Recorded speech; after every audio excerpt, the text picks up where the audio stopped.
We do indeed. I'm going to push a button. Please.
Steve says, "Come on, fat boy, hit the button." You know what, Steve? I give you that one. You should tell him he gets a donut if he hits the button. See, John Monroe has joined us. Good morning, John. Good to see you. And I see we've got Steve, who I've already acknowledged. My dude. Dan's with us. Morning, sunshine. And Megan. Oh, and Biscuits and Gravy's here, too. Yay! Good morning, guys. Okay. Cam's going to take over the monologue to open the show this morning. I do want to open with, I didn't get to address you guys yesterday for Memorial Day, and it is important to remember that yesterday was about not our living veterans, right? I got a lot of thank you for your service stuff, and I almost always reply to, it was my pleasure, I had a blast. Little inside joke there that some people get, and those that don't get it, well, they don't deserve to get it. But I have very nice hearing aids. So, yeah, yesterday was about remembering the fallen, and we had a fantastic ceremony with the 21 gun salute and taps on a bugle, which I still have a hard time with. At the American Legion in Loganville, where they start the riot. And actually, I'm gonna share something with you real quick, guys. Before we get into today's show, where frankly we're going to be talking about stuff that I'd rather not be talking about, but just a little perspective. This is a shot that I took with the drone at the Legion, and yeah, that's about 1,100 bikes. So that was the safest place in Loganville yesterday morning. Yes, sir. Because, what did you think? 90% of them were armed? Probably. A lot of them open carry. It is the policy of the American Legion, and I don't know how the law squares with this, but it is the policy of the American Legion that they don't allow firearms inside the building, in theory, on the property. But I saw a lot of these bike riders open carry yesterday, and that's good for them. It aggravates me to no end that an organization that ostensibly supports veterans should ban them from carrying firearms on American soil. But that is really the only gripe that I have with the Legion. I do quite a bit of stuff with the Legion, and they do good work.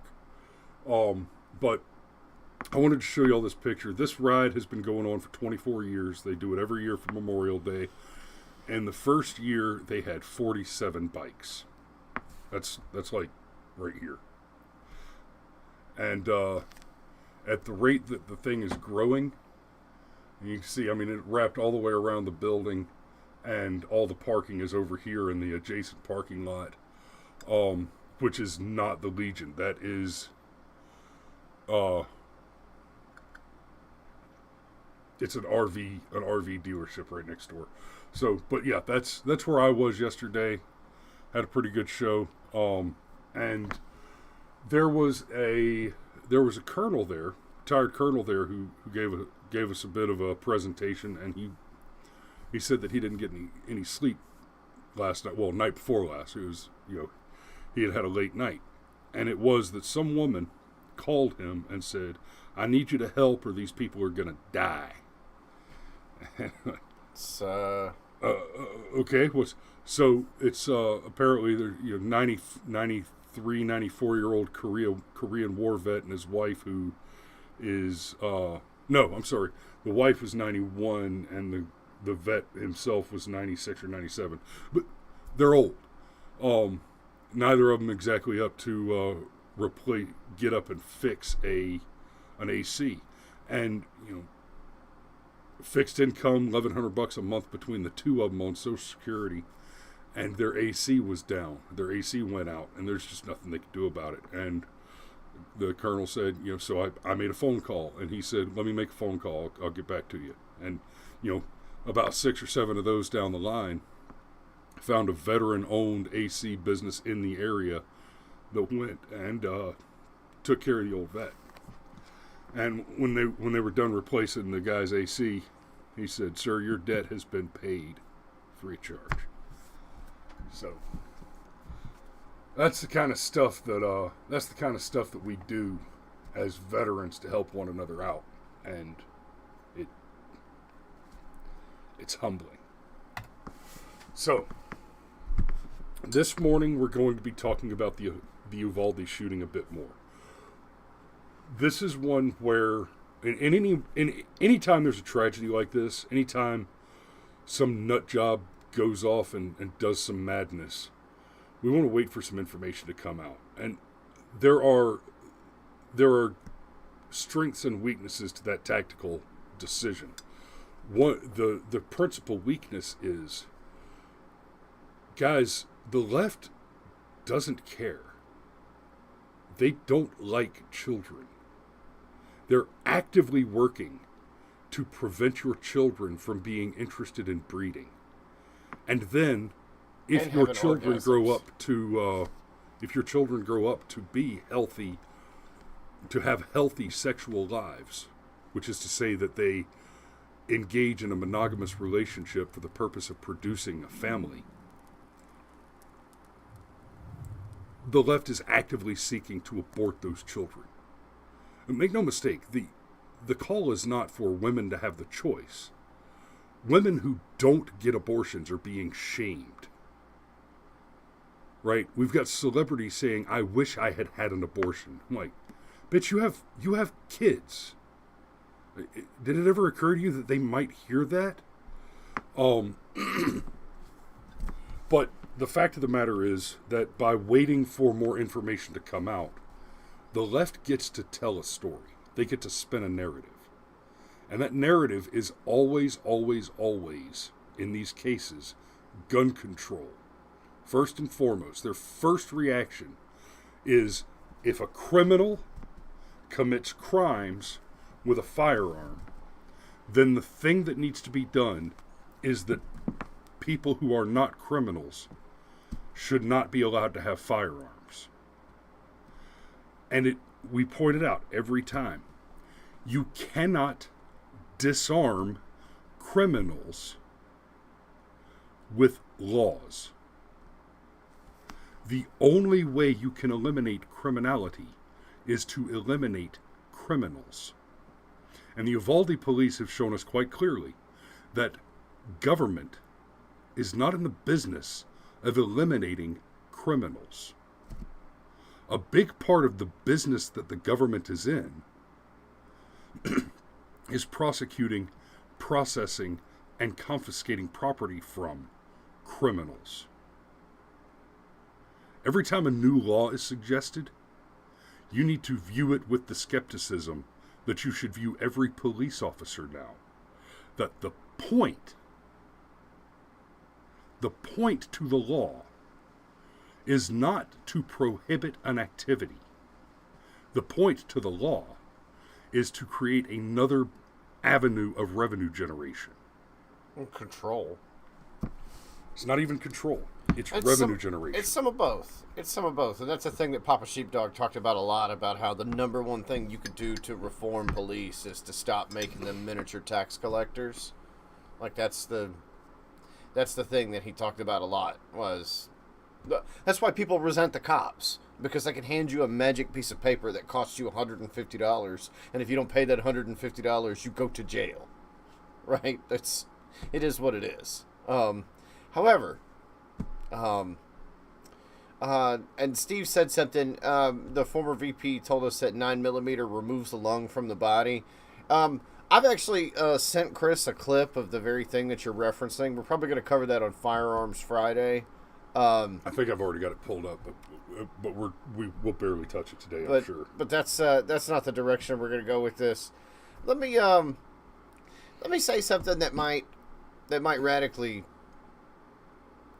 Okay, all right, y'all. This is something that has chapped my ass and chapped my ass and chapped my ass, because my dad was a cop, and I do have a romanticized view of cops, and that notion.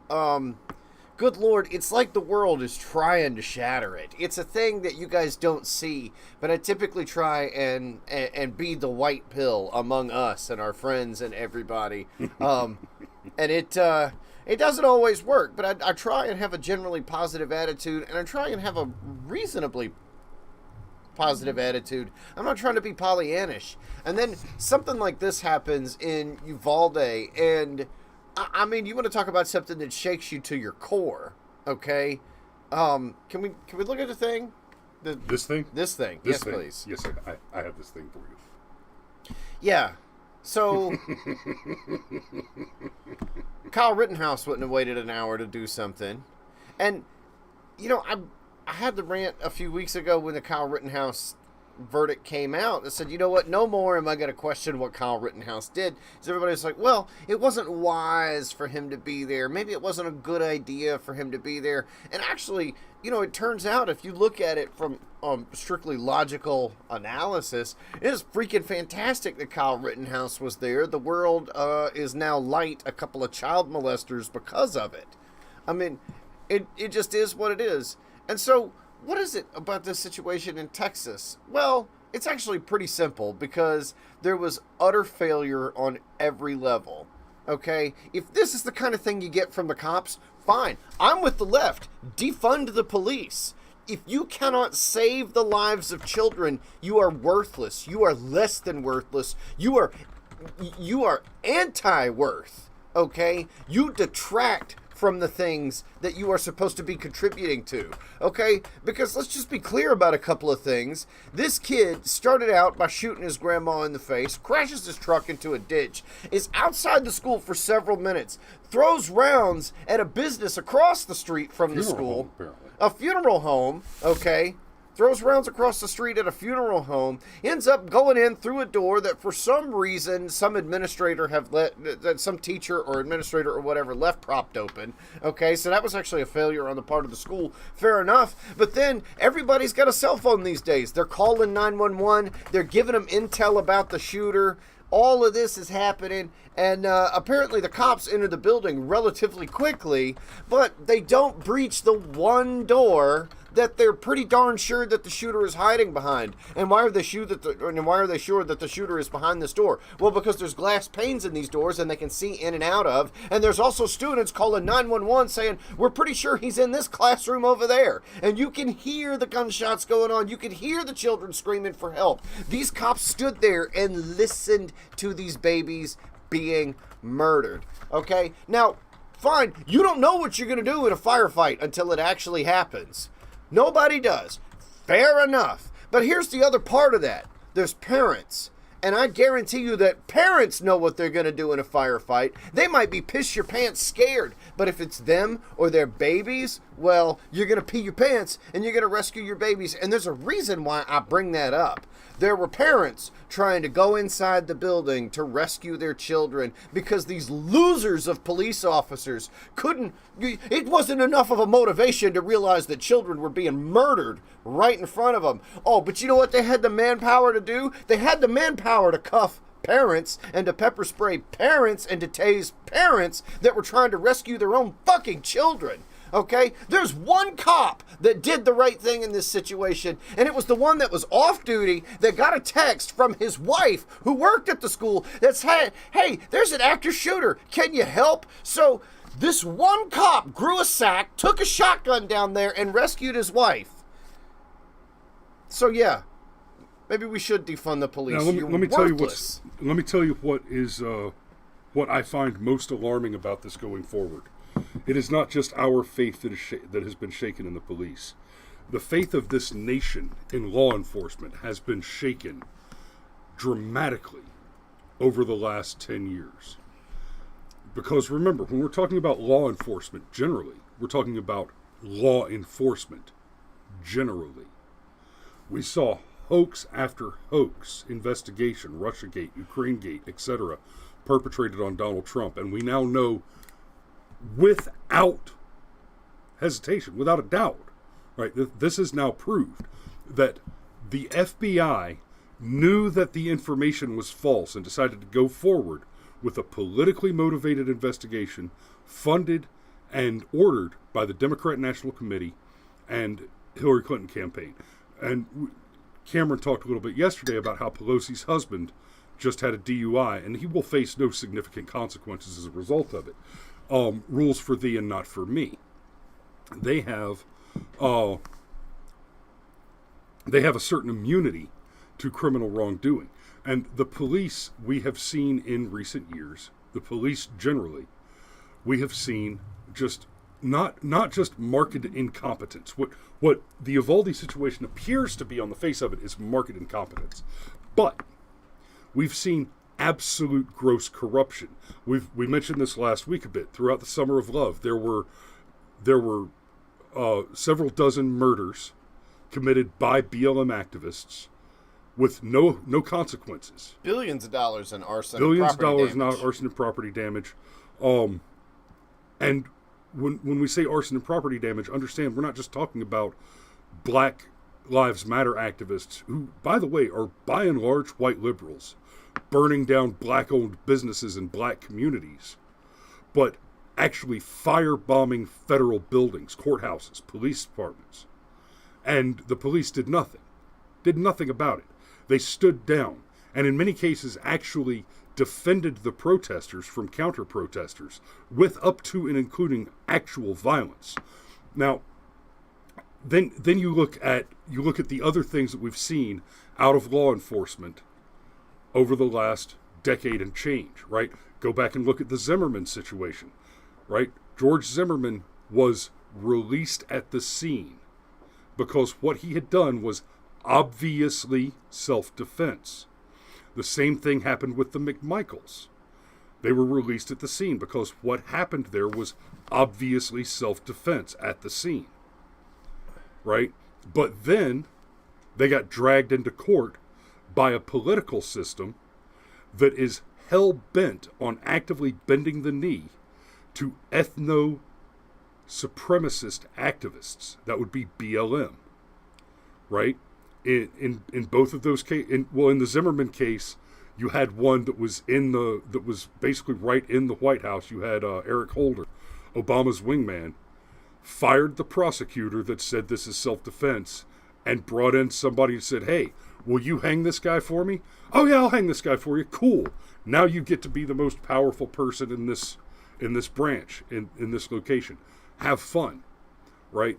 The situation here in Georgia with the McMichael brothers, or brothers, father, anyway, the McMichaels. Obvious self-defense.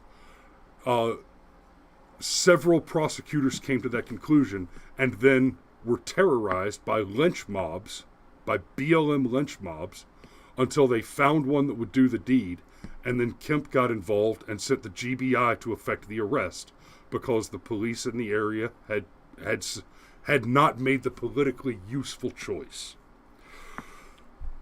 You look at the Uvalde shooting, and the more we learn about it, the worse it gets, right? First, it looked like, oh, well, the police were just slow to enter the building, probably either tactical unawareness, weak training, or just pure cowardice. And then we learn that, oh no, there were actually more than a dozen, I think it was 19 agents, standing in the hallway listening to the children being shot for almost an hour before they engaged.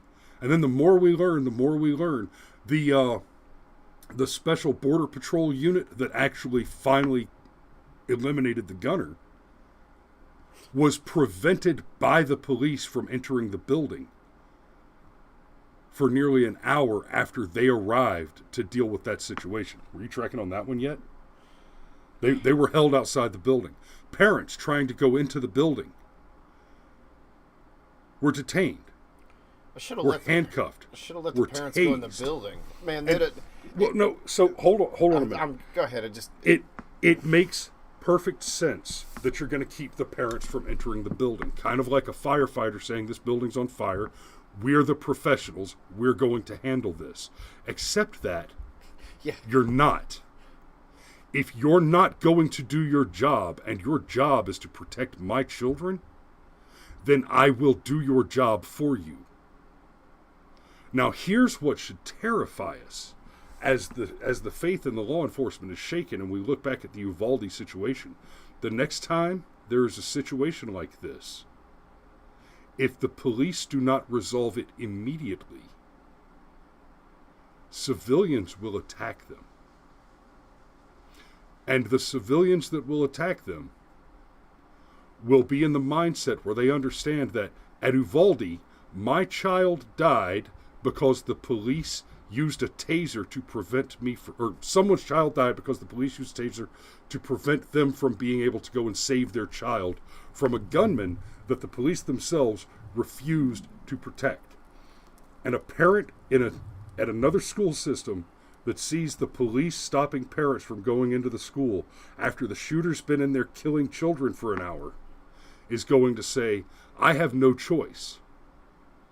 My choice right now is either I take up a weapon and kill my way through the police until I have saved my child that the police are refusing to save, or I stand here and wait for the police to let my child be murdered. That math is going through heads right now. And when there's an actual active shooter again, that math will absolutely be part of the equation. And that's something that we have to be concerned about. Now, I say all that not just to put it in your heads and make you aware that that's part of what's happening, but I'm going to put on my tinfoil hat for a minute. I'm going to look at a government where the former vice president, who happened to be the vice president at the time, is currently the president of the United States. I want to take you back a little ways in the Wayback Machine to Fast and Furious. The story we got on Fast and Furious is that weapons were provided to drug cartels as part of a program intended to track those weapons back. That's been debunked. We now know that there was no tracking on the weapons. It was as simple as the U.S. government chose to support one cartel over the other and armed it, in much the same way that the U.S. government has chosen to arm the Ukrainians against the Russians, right? Like we've pointed out before, there are no good guys here, but Biden likes the Ukrainians more than the Russians, and so he's giving them weapons. Just like when Charlie Wilson armed the Mujahideen against, surprise, surprise, the Russians. But at the time, it was, do we as Americans, as a matter of foreign policy and international diplomatic relationships, prefer the communists or the radical Islamists? Oh, well, apparently in the early 80s, we preferred the radical Islamists. And so we armed them and created the Taliban, which eventually became the legitimate government of Afghanistan until we deposed them in 2002, and they became the insurgency force associated with Al-Qaeda. Eventually their breakoffs becoming the nomadic sovereignty referred to as ISIS. The United States government has a bad habit of choosing to support one bad guy over another. And it's not totally unreasonable. When faced with two evils, and without the ability, this is an important factor, the ability to eliminate both evils, if you have to choose one, and you can use one of them to eliminate the other, so that now your problem only means eliminating one evil, that's a pretty, it's not a good choice, but it's the choice you have. Right? If you are a sheep looking at two wolves and you can get them to kill each other, it's easier to fight one or run away from one. But the U.S. government could easily choose to eliminate both of them. We don't have to pit one cartel against the other. But if we're going to pit one cartel against the other, then why not go far enough to make sure that the cartel we've chosen is victorious and then obliterate them?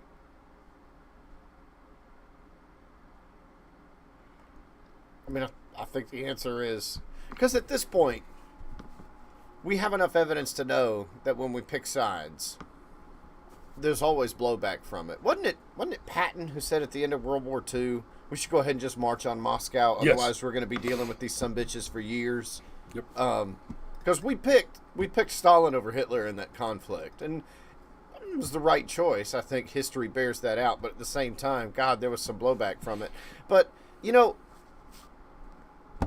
Thomas Waller has tried to inject into the thread a couple of times that the Uvalde police is the lowest paid police department in Texas. And he's asking the question, what kind of an officer do you recruit if you're the lowest paid police department in Texas? And, Small cops. Well, look. Fair enough. Fair point. Higher paying jobs tend to attract higher caliber individuals. Absolutely. However, all that goes right the fuck out the window when you're talking about children getting murdered. How much money does it take to not let 9-year-olds get shot in the face? I'll do that one for free. Agreed. I don't need a check. Okay? I just don't want to live the rest of my life knowing that I didn't try and help the 9-year-olds not get shot in the face. That's the thing I would be concerned about. Even if I was a selfish coward, I just wouldn't want to live with it. So, Alex points out Broward County are some of the highest paid. They did the same thing. And that was at actually Parkland. the exact same thing that I was going to point out, is that this is not the first time that this has happened either. We've heard about this in other school shootings where the cops are like, okay, we've got all the exits covered. Oh, okay, great, but they don't appear to be exiting the goddamn building, do they? Right. Sorry, I don't, man. I had several more. I had several articles pulled up to talk about the police chief there has resigned, and basically it's pretty clear that he made the wrong choice. He gave the order to stand and hold. He declared that it had gone from an active shooter situation to a barricaded with hostages situation. Hey, can I just go ahead and tell you, brother, if it's ever me that's barricaded, 10 out of 10, even if it gets me killed, I want you to kick in the goddamn door and shoot the bad guy in the face. Yeah. Yeah. But you'll notice there's a reason these things happen at schools. It's not just that the school is unarmed. It's not just that it's a soft target in that way, right? Let's say you pick, I don't know, the American Legion on Memorial Day, and all of us veterans are abiding by the American Legion rule that says we leave our guns in the car, so nobody's armed. And you come busting in, one lone shooter, active shooter, you come busting into that room full of grizzled old war veterans. Buddy, I guarantee you're going to get some rounds in some dudes. There's going to be some bodies on the floor. And you're going to eat a chair, a table, a salt shaker, a sugar mill, a frickin' hell, somebody might hit you with a cigarette machine or a jukebox. I've seen me do it.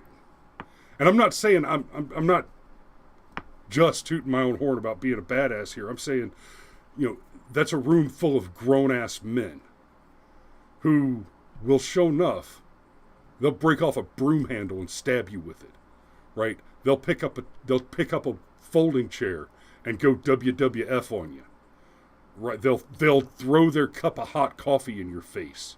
They'll tackle, 5 or 6 of them will tackle you at the same time, and you can't shoot them all before one of them wrestles that gun away from you and beats you to death with the magazine. You cannot just walk into a room of grown men and survive that fight as an active shooter, right? So it's not just that the schools are unarmed, it's that a classroom full of 9 and 10-year-olds are not going to rush and mangle an active shooter. It's just not going to happen. Well, you talk about leaving their guns in their cars or whatever. I think even that would be infinitely preferable. Like, you can't even drive onto a public school property and lock your gun inside your vehicle. You are technically in violation of the law as soon as you step onto school grounds with a firearm, okay? And I point out that the guy that did the right thing, the only cop that had half a nutsack in this entire equation, borrowed a shotgun from his barber. Okay, so he had to borrow a weapon.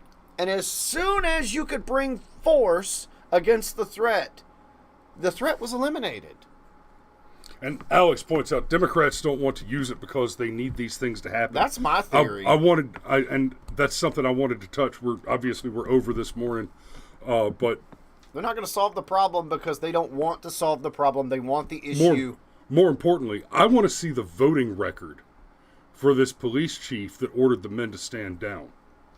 Because something I was getting to earlier, throughout the whole summer of love, we saw stand down orders, we saw back off orders, we saw police actively helping protesters in some situations.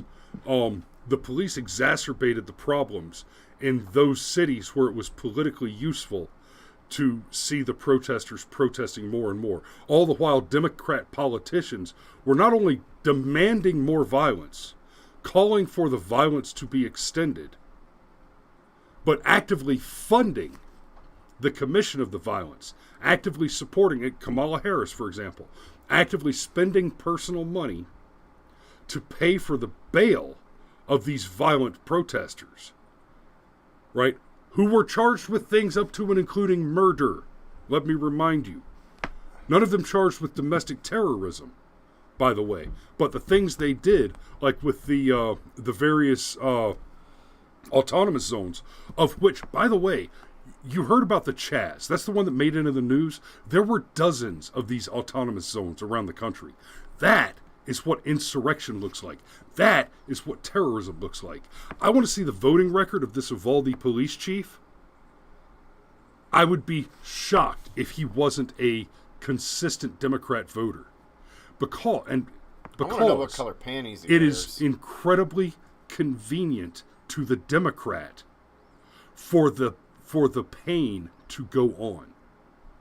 Like Cameron has been just harping on the past couple weeks. They don't want to solve the problems because they need the problems to run on. We've talked about this for years, right?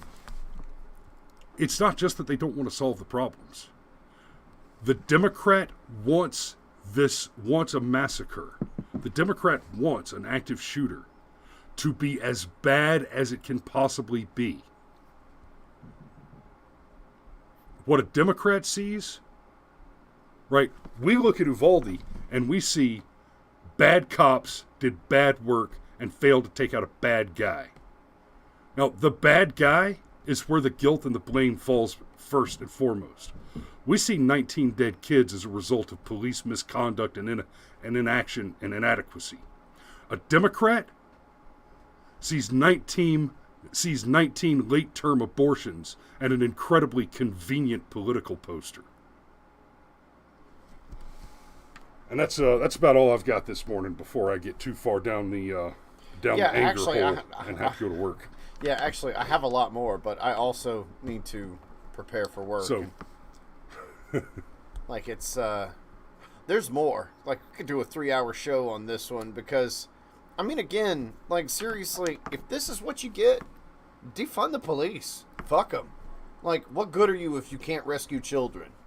Oh, you're great at speeding tickets, and you can totally tase parents that are trying to rescue their own. But God, that's okay. Now, like I've said several times, when I see a cop, I see a man who raised his hand to swear an oath to the Constitution to uphold and defend it against all enemies, foreign and domestic, just like I did. And then instead of deploying to engage with and destroy the enemies of the United States of America, he rides around in his car listening to the radio so that he can collect revenue for a corrupt government. Y'all be safe out there. We love you, and we'll see you tomorrow.